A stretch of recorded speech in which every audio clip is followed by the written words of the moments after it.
Bismillah. Qad aflaha man zakka. Qad aflaha. Kita ngaji yang betul ya, pakai ilmunya. Man zakka, zakkaha. Ya. Pertama pakai qad. Qad itu kalau di ilmu nahwu namanya harfu tahqiq. Huruf yang menjamin kepastian. Ya, aflah dari kata falah.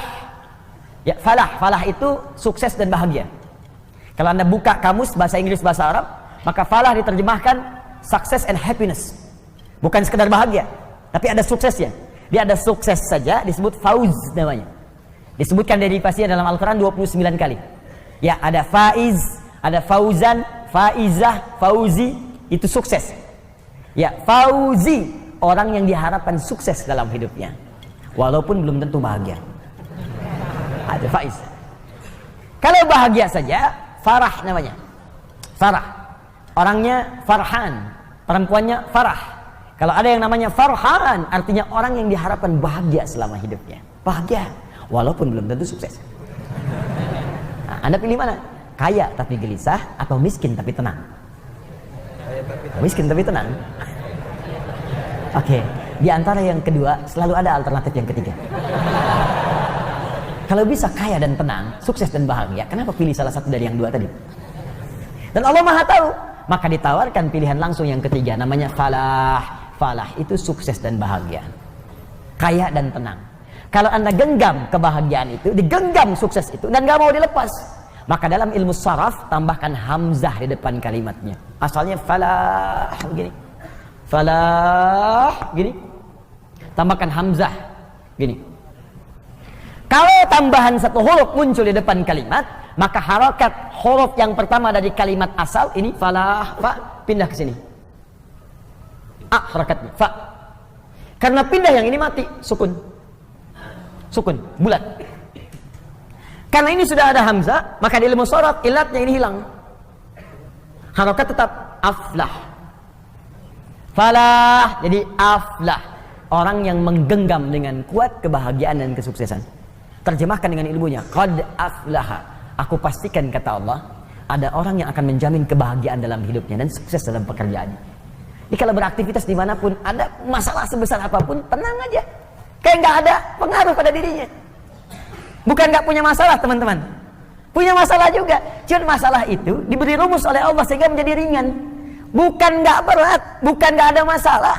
Jadi sebelum itu datang, dia sudah tahu ilmunya. Sehingga ketika datang, ringan aja dihadapi, seberat apapun. Ya, indah. Dan sukses dia. Dan ketika ada tantangan, dan Quran tidak pernah menyebut hambatan, tantangan. Ada tantangan dalam pekerjaan, dihadapi, tenang aja. Dan kesuksesan itu Allahu Akbar. Begitu seorang punya positive thinking, tenang jiwanya, maka setengah kesuksesan sedang dia genggam dalam tangannya. Bergerak, bergerak, bergerak, bergerak, bergerak. Allahu Akbar. Aflah. Siapa orang itu? Maka rumus awalnya man. Ismun mausulun alal fardiyatil amiyah. Konjungsi huruf sambung menyambungkan dua hal. Yang pertama dengan yang kedua. Qad aflaha ingin disambungkan dengan zakah. Disambungkan kadang-kadang menunjuk kepada objek atau subjek sekaligus.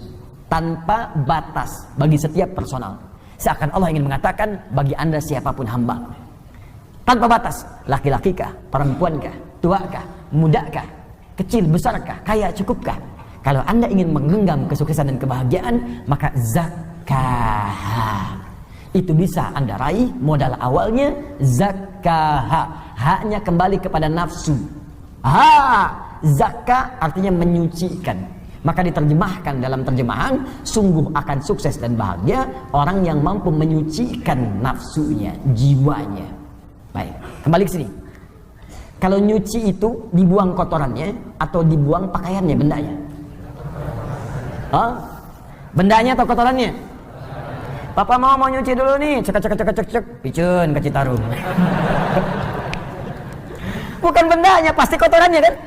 Baik, sekarang saya tanya, ada nggak seseorang mencuci pakaian kalau pakaiannya nggak kotor? Terus mustahil. Nggak ada, mustahil Joni, ada orang nyuci tapi nggak kotor, mustahil. Nyuci itu dilakukan kalau bendanya kotor. Gelas kotor, cuci. Baju kotor, cuci. Ya, muka kotor, basuh. Basuh. Cuci, ayo bilas dengan rinso tuh muka. Cuci, bersihkan. Bersihkan, cuci. Mencuci itu artinya menghilangkan kotorannya, bukan menghilangkan bendanya. Nah sekarang, ini dalam sekali ini. Ini bawa ke teori nafsu. Nafsu itu dibuat oleh Allah, bukan ingin menghilangkan jiwanya, tapi dihadirkan supaya mengangkat yang bersihnya, yang takwanya supaya muncul. Sebab kalau nggak ada kotoran, yang bersih nggak akan nampak. Anda itu kan mencuci supaya nampak bersihnya kan? Kalau kotorannya nggak diciptakan, bagaimana tahu bersihnya? Di mencuci itu bukan menghilangkan bendanya, supaya Anda paham ada bersihnya. Dibuatlah kotor. Kotor itu dibuat bukan ingin menjadikan benda kotor, tapi supaya Anda mendapatkan kebersihan darinya. Begitu cara memahaminya. Maka kata Allah, saya ciptakan nafsu ini bukan ingin membuat kalian itu menjadi banyak masalah, bukan ingin menjadikan kalian buruk, tapi sifat di nafsu itu saya buat sebagai katalis supaya yang takwanya muncul. Sebab kalau nggak ada lawannya di nafsu, yang takwa nggak akan muncul. Bagaimana ketahuan sabar kalau nggak ada marah? Nggak ada hujan, nggak ada angin, nggak ada geledek, nggak ada petir, tiba-tiba marah aja. Gara-gara maneh yuk. Mustahil ada begitu, pasti ada pemicunya dulu. Ya, kalau Anda ingin mengangkat jujur, mesti ada bohong. Maka bohong diciptakan bukan untuk menjadikan manusia pembohong, tapi supaya jujurnya nampak. Sebab kalau nggak ada sifat bohong, jujur nggak akan kelihatan. Kalau nggak ada sifat ria, yang tawadu nggak akan nampak. Kalau nggak ada sombong, sifat rendah hati nggak akan nampak. Makanya diciptakan sombong, bukan ini menjadikan manusia sombong, bukan. Makanya ketika Qarun sombong, oleh Allah dicela. Buka Quran surah 28 ayat 76 sampai 77 itu. Inna Qaruna kana min qaumi Musa fabagha alaihim. Qarun itu termasuk kaumnya Musa, sombongnya luar biasa. Bagha, sombong dengan harta. Togha, sombong dengan kedudukan. Ingat, indah bahasa Arab tuh. Togha, sombong dengan kedudukan. Makanya Fir'aun ketika disebut sombong, kalimatnya pakai togha. Idhab ila fir'auna innahu togha. Tapi Qarun bagha. Inna Qaruna kana min qaumi Musa fabagha alaihim. Bagha dengan harta. Kalau tidak disebutkan siapa orangnya langsung, kapan kejadiannya, ini menunjukkan kejadian tersebut akan terjadi lagi di masa depan dengan tokoh yang berbeda. Fir'aun bukan nama asli, tapi gelar yang melekat kepada Raja Mesir. Faraoh, bahasa Arabnya Fir'aun. Ini menunjukkan ada potensi kesombongan jika melekat pada kedudukan. Maka hati-hati. Ada ilmunya, kelola itu supaya tidak sombong. Kalau Anda sombong, kata Allah, telat. Sudah ada Fir'aun sebelumnya. Harta juga begitu, ada potensi kesombongan jika melekat pada harta. Contohnya Qarun. Qarun sombong, hartanya banyak. Disebutkan di Al-Quran, wa inna mafatihahu latanu bil usba. Sungguh kunci-kunci berangkasnya saja kalau dipikul oleh bodyguardnya beratnya luar biasa. Bodyguard kemana-mana, bukan ngawal orangnya, bawa kunci berangkas, bukan buat pamer doang. Mana-mana, 8 orang, 10 orang mangkat begini. Pikulnya berat, cuman kunci berangkasnya aja. Saya sering tanya ya pada beberapa kawan, Anda kalau punya berangkas satu tuh, kuncinya di-upload, tuh dipublikasikan atau disembunyikan? Disembunyikan tuh. Oh, kalau di-upload dipublikasikan, Anda celaka sendiri. Kunci berangkas saya, besok udah selesai. Qarun tidak, saking banyak hartanya, bukan cuma di-upload, dibawa kemana-mana. Nih kuncinya nih, mau nyuri-nyuri aja, nih ada bodyguard berat bawa kuncinya. Qarun, hartanya sekarang masih dicari. Mau kemana Pak? Saya sempat tanya. Laut Pak, ngapain? Cari harta karun. Harta karun masih dicari. Sombong dengan harta, bagha, ditegur oleh Allah. Apa jawaban Allah? Wabtaghi fima ataqallahu daral akhirah wa la tansa nasibaka minad dunya. Hai Qarun, saya titipkan harta ini bukan untuk sombong. Kelola itu. Tepis kesombongan, arahkan supaya engkau tawadu beramal dengan hartamu. Kalau ada orang sekarang baru punya Ferrari 1 sudah sombong. Cuma dipanasin malam, balapan sama taksi, bolak-balik gaya doang. Telat. Kalau ada yang begitu datang bawa Ferrari cuma buat sombong, bilang, Pak, telat.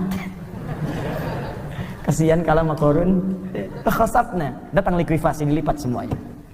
Maka kembali ke sini, perhatikan baik-baik. Jadi ternyata rumusnya begini. Rumusnya paling cepat seperti nyuci tadi. Diciptakan, dibuat yang kotor ini bukan menjadikan diri kita penuh dengan masalah dan supaya berulah, tidak, tapi supaya menjadi katalis supaya yang baiknya muncul. Ini poinnya. Sebab kalau nggak ada yang ini nggak akan muncul. Dan cara menyikapinya sederhana. Begitu muncul di hadapan kita sifat yang jelek, maka cepat cari lawannya yang baik. Cuci itu artinya datangkan yang bersihnya, yang kotornya tutup. Jadi kalau ada teman Anda misalnya marah-marah pada Anda, apa lawan marah? Sabar. Maka ketika dia marah, kita sabar. Itu yang dimaksud dalam ayat Al-Quran, idfa' billati hiya ahsan. Jawab. setiap keburukan yang sampai ke kita dengan respon yang lebih baik. Cara melihatnya supaya kita nggak capek, cara melihatnya kembalikan ke sini. Oh, marah dititipkan pada kawan saya sekarang bukan untuk menjadikan dia pemarah, tapi supaya Allah mengangkat kesabaran pada diri saya. Bukankah Allah mengatakan innallaha ma'as sabirin? Sungguh Allah bersama orang sabar. Bukankah kalimat pertama dalam Al-Quran bagi para penghuni surga dari malaikat adalah kalimat sabar? Quran surah ke-13 ayat 23 sampai 24. Salamun alaikum bima sabartum. Selamat Anda telah sabar saat di dunia. Namanya sobirin, dicela oleh kawan, marah-marah. Marah diciptakan bukan ingin membuat dia marah, tapi supaya sabar saya terangkat. Mungkin itu cara Allah mengabulkan doa Anda. Bukankah selama ini Anda berdoa kepada Allah, ya Allah jadikan aku dekat denganmu, ya Allah masukkan aku ke surga. Kalimat pembuka surga, sabar. Sabar lawannya marah. Begitu orang marah, sebetulnya Allah ingin menanamkan pahala dan menjawab doa Anda saat sebelumnya Anda meminta. Jadi kalau ibu di rumah bu, suami pulang tiba-tiba marah, berbahagialah ibu. Karena marah diciptakan bukan ingin membuat suami jadi pemarah, tapi supaya mengangkat kesabaran dalam diri ibu. Mungkin dengan sabar itu, kekuatan ibu bertambah untuk menghadapi problematika lebih besar di kemudian hari. Jadi kalau di hari itu ibu belum lulus, bagaimana menghadapi tantangan lebih besar di kemudian hari? Ada masalah di depan yang lebih dahsyat lagi, perlu kekuatan lebih. Kalau pada yang ini aja Anda gagal tidak bisa melewatinya, bagaimana bisa mengatasi persoalan yang lebih besar di kemudian hari?